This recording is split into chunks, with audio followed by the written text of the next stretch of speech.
So you can hear playing back by the bridge really isn't ideal.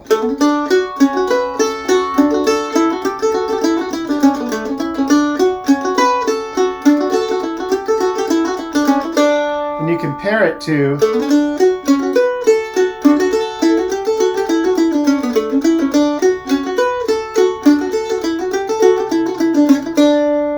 like that. Now, before anybody gets on your little keyboard or your phone and starts saying, dislike, unsub, heresy, there are legitimate times to play back by the bridge. There are times that I recommend you play back by the bridge, especially if you're trying to get a traditional sound. However, you do want to be able to use the full spectrum from by the bridge all the way up to about your 17th fret, and I'm going to show you how to do that.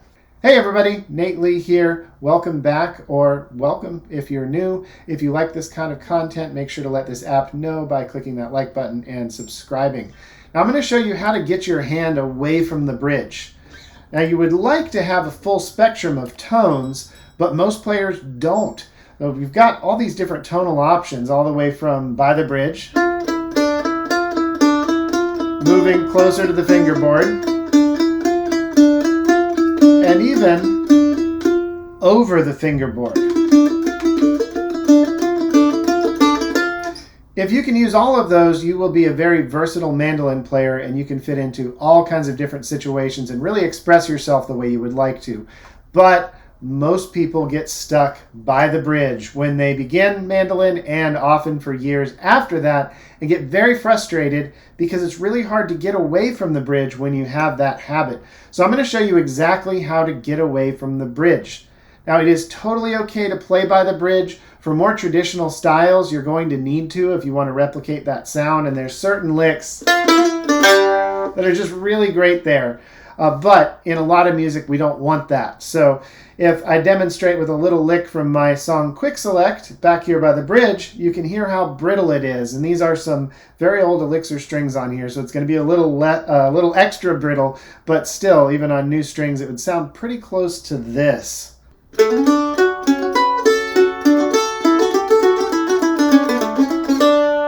So pretty brittle. I'm playing that far away from the bridge.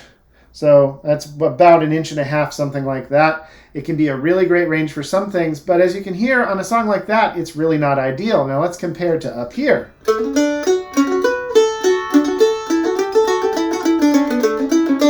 Now that's way warmer. We can compare single notes as well, all the way from here. You can hear it getting less tinny, a lot warmer, but also losing definition.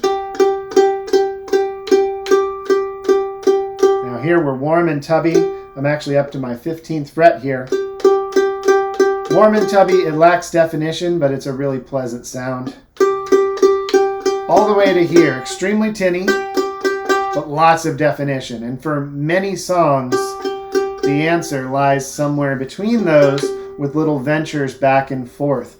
So you're probably thinking, that's great, but my hand doesn't do this. I'm stuck all the way back here, and I know why you're stuck, and I'm about to liberate you. Now, this isn't a magic pill. It's not going to fix it by the time you finish this video.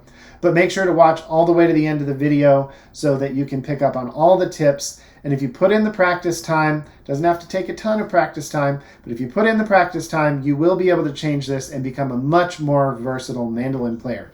So here's why you were probably stuck by the bridge. This starts with some misconceptions we all learn as beginning mandolin players, because it's very hard to teach technique. And especially if you learn from someone who plays very well, they may not have been able to communicate to you exactly what they're doing. So usually you'll be told you should make some palm contact behind the bridge. Well, that is true, but the palm is not evenly shaped. So we have the drumstick right here, and then the rest of your palm, and that sticks out farther than the rest of your palm. We don't have an even plane here. Now, how drastic that is going to depend on your hand. Not everybody's hand's exactly the same. However, the drumstick here, especially when we're holding a pick, is going to stick out. It's not going to be a perfectly flat position there. So already we've got a misconception that causes some pretty bad problems, because players will then take their hand and make contact behind the bridge all the way across like this. And this puts your pick in a really bad angle. It puts it in an angle that is referred to often as picking in, or playing with a supinated wrist. This is supinated, like you're holding a bowl of soup. This is pronated right there. And this supinated position can be a big problem. This technique puts us in that position.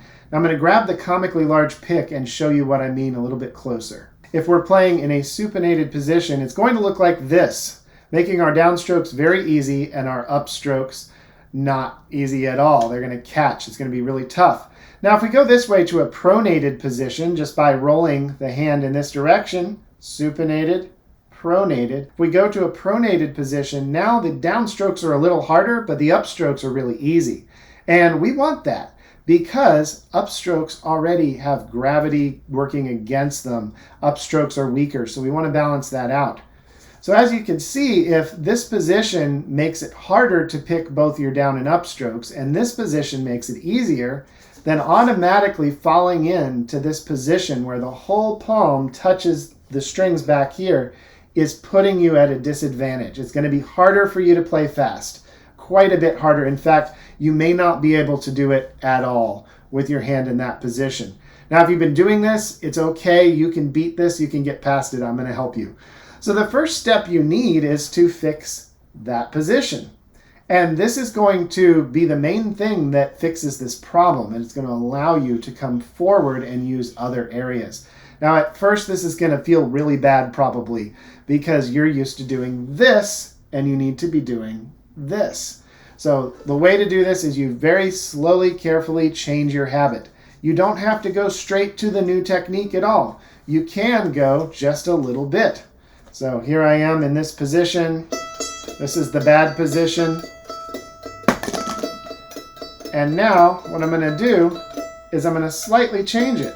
I'm going to go from here, not all the way to here, but from here to there. That's it. So now I'm making contact most of the way across, but this part right here is not making contact. Spend time learning to do that. Learn to play just a little bit closer to the desired position.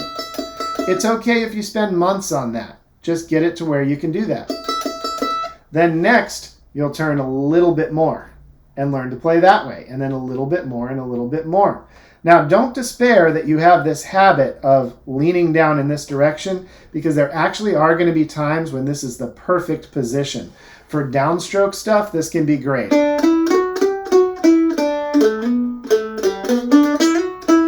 Totally fine. So you've got a skill that you're going to be able to use, and now we're just adding more skills to it. Now your goal is to work your way all the way to the point where you can just touch the back of the strings right behind the bridge, and also the edge of the bridge there on this part we call the saddle, touching that right here. That's the ideal position, and then you work from there to go back and forth and get different pick angles. Once you can do this, you are ready to move that way, because we've now eliminated a big factor where your hand would be muting the strings. This is one of the most common things people tell me when they try to move forward. Well, I tried it. It sounds like that. It's terrible. You can't hear it. The reason for that is they've moved their hand forward, but they're muting all the strings with their whole palm.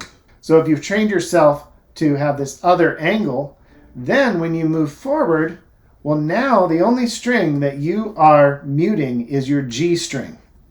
Now, that could be a problem if you were playing the G string, possibly. And it could be that you're trying this and you're finding you're muting not just your G string, but maybe your D as well. Maybe even the A a little bit. And this is the fault of another gigantic bad habit that is one of the reasons you can't move up in this direction. And that is that your hand is not relaxed into this position, but that it's like this.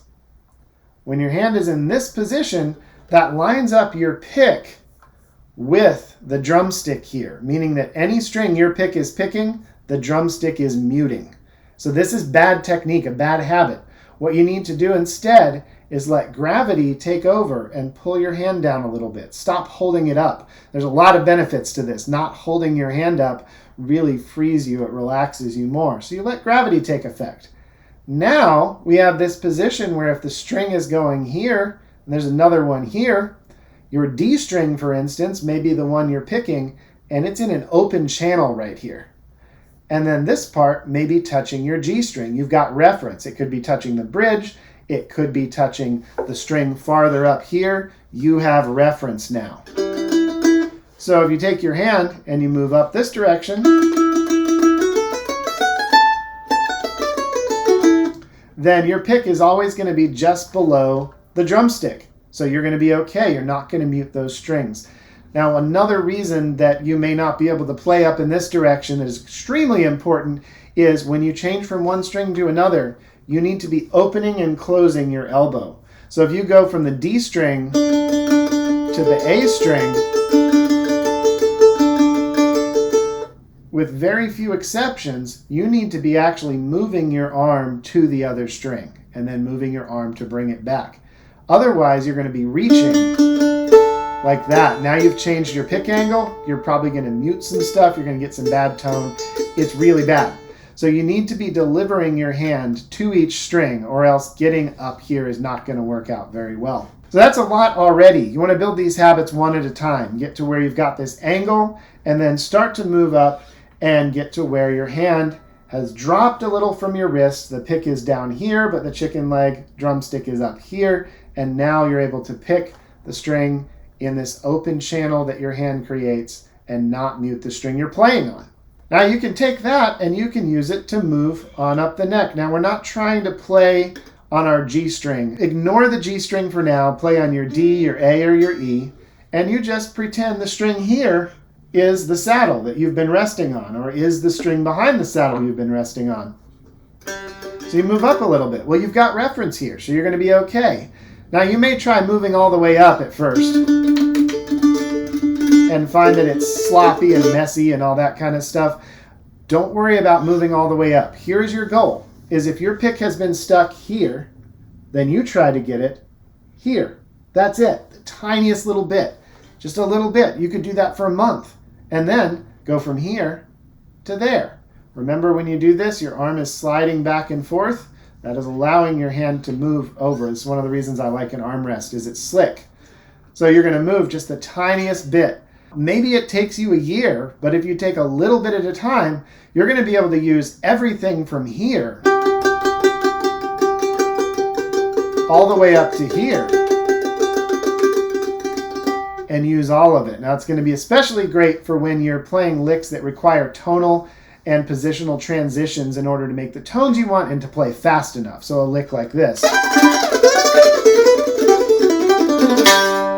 There's a use all the way from here to here. That probably distorted like crazy because I started playing very loud.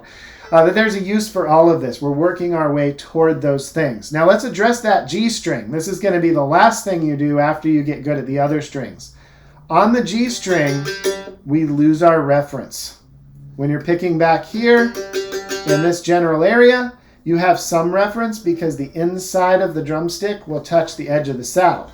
But as you move up, reference is gone. Now there's different ways to handle this. You could consider putting some fingers down when you get up here. Posting, they call it. Most of the time that's going to be a bad idea.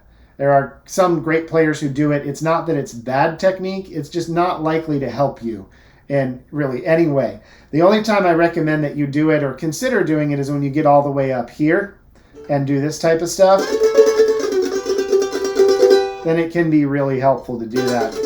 I actually end up kind of hanging on to the edge of the binding there with the pads of my fingers.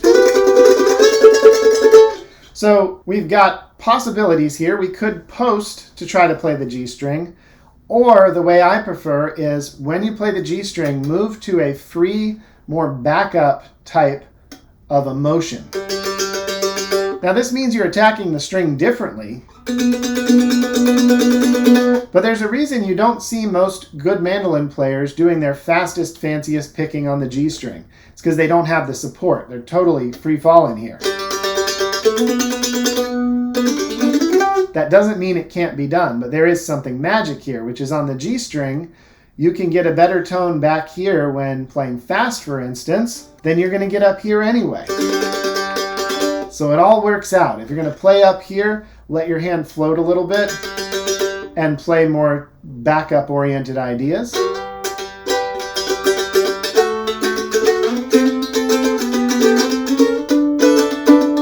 Those types of ideas. If you want to play something faster, you move back here. You've got a little bit of reference right there. And when you get to the higher notes, this is getting much more advanced here, but those of you who are still watching probably are advanced. As you get into the higher notes and the higher strings, you actually would like to most of the time move forward. Well, as you do that, you're getting that support right here. So when playing fast stuff, exciting stuff, you want to be a little closer to the bridge on the G string. Move up this way a little more for the D string, here more for the A, and here more for the E, in that general area. And it's going to depend on your mandolin and your preferences where you're doing that, your pick, how you play. But that's the idea. You play farther up here on the high strings, you play farther back here on the low strings. There's more about that we could get into sometime, but my camera is telling me we are at nearly 20 minutes. Probably nobody watched this far, but hey, if you watched this far, thanks for doing that. By the way, if you've been thinking about taking some lessons from me, I now have a place on my site you can go and schedule a free meet and greet. 15 minutes, we'll chat about what you're into and see if it's a good fit. And if you made it to the end of this too, you probably need some help with this stuff. If you don't, then congratulations, you're a pro or close to it. Pat yourself on the back and go forth and play. So schedule a meet and greet. If you're thinking about lessons, make sure to subscribe to this channel, click the like button, all that stuff. I'll see you in the next video.